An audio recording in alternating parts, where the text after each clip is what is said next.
Bonjour, asalaamaaleykum sama gars yi dal leen jàmm seen Like Mobile votre chaîne de technologie tey ñoo di leen beneen astuce bu am important ñu bañ leen gën a plus ñu ñëwaat.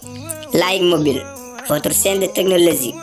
N'oubliez pas de vous abonner et aimer la vidéo. Merci. Bonjour, asalaamaaleykum sama gars yi voilà j'espère que yéen a ngi si jàmm moi aussi man it maa ngi si jàmm voilà tey ñu andi leen beneen astuce bu am important sans plus tarder ñu lay ñaan bul fàtte bës si bouton abonné bi. M vidéo bi partagé ko bul fàtte tamit dugg ci commentaire bi pour dox ñu benn commentaire pour gën ñoo encourager voilà sama gars yi te astuce bi leen di mooy naka ngay def ba publicité yi nga xam ne day daw sa téléphone nga mën ko dindi parfois da ngay yor benn téléphone mais da ngay dugg WhatsApp connecté ba mu yàgg rek nga am benn publicité buy daw ci biir wala ngay seetaan story ba mu yàgg rek mu am benn publicité buy daw te publicité yooyu parfois da ngay toll foo xam ne du la intéressé mu ñëw voilà boo ko bëggee dindi c'est très simple léegi lien bi dinaa leen ko bàyyil ci description bi pour ngeen mën a télécharger application bi voilà léegi pour nga télécharger application bi da ngay dugg Google Chrome boo duggee Google Chrome voilà boo bësee lien bi nekk suuf description premier lien bi automatiquement fii la lay dugal léegi yow nan ngay def mooy fi mu la indil bula bi pour nga télécharger ko maanaam lien bula bi mu la indil pour nga télécharger ko léegi moom ngay appliquer maanaam moom ngay bës pour mën a télécharger application bi voilà léegi nan lañ def mooy léegi dañuy bës application bi pour mën koo télécharger léegi nañ bës voilà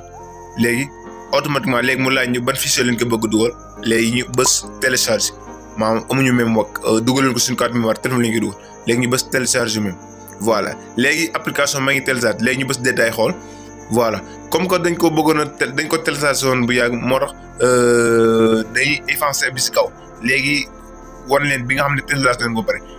léegi nañ pause effacer wan leen bi nga xam ne télécharger nañ ko ba pare voilà léegi boo télécharger ba pare rek nii la lay indil maanaam da lay wan application bi télécharger nga ko ba pare léegi yow bu télécharger wu ba pare léegi nan ngay def mooy da ngay dugg si application bi da ngay bës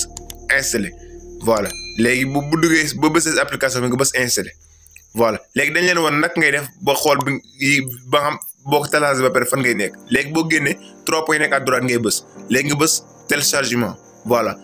lépp loo xam ne télécharge googu rek boo duggee foofu noonu rek dina indi léegi application ma ngi noonu si kaw léegi nga bës voilà léegi fan la ñuy bës mooy dañuy bës installer pour mën a installer application bi voilà léegi ñu xaar application installée voilà parfois da ngay télécharger ba pare di xool naan fan la nekk ak gisuma ko boo duggee foofu noonu rek 3 points yi bës téléchargement rek lépp loo xam ne da nga ko télécharger si sa Google Chrome rek da nga ko fekk voilà léegi application bi télécharger na ba pare léegi nan lay def mooy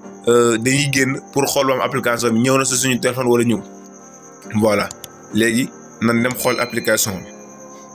voilà léegi application bi gis nañ ko mu ngi nii léegi application bi gis nañ ko léegi ñëw na si suñu téléphone léegi dañuy dugg si biir application wan leen ko voilà léegi boo duggee si application bi nii la lay mel léegi yow xaaral ñu décoché wan leen ko voilà léegi boo duggee nii lay mel léegi yow nan ngay def ba nga xam ne publicité yi nga xam ne day daw si téléphone doo ko jot léegi nii nga fekk mu mel ni da nga koy coché maam da ngay activer cloche bii mu la jox voilà léegi da nga koy boo ko activer mu ne la protection est désactivée voilà la protection est désactivée voilà maanaam bépp publicité boo xam ne léegi day daan daw si sa téléphone rek léegi désactiver nga ko léegi dootul mën dawati sans nga duggaat fii mais boo bëggee muy dawaat sa publicité di dawaat maam publicité da lay da ngay bëgg mu daw léegi da ngay duggaat fii nga xam ne da nga koo coché woon nga décoché ko maam da nga ko activé woon léegi da nga koy désactiver pour publicité yi nga xam ne da daan daw sa téléphone nga bëgg mu continuer bu dee bëggoo publicité di daw tamit da ngay dugg nga activé ko maam nga coché ko publicité dootu dawati voilà sama gars yi jaa ngeen jëf. Like Mobile, votre chaîne de technologie. N'oubliez pas de vous abonner et aimer la vidéo. Merci.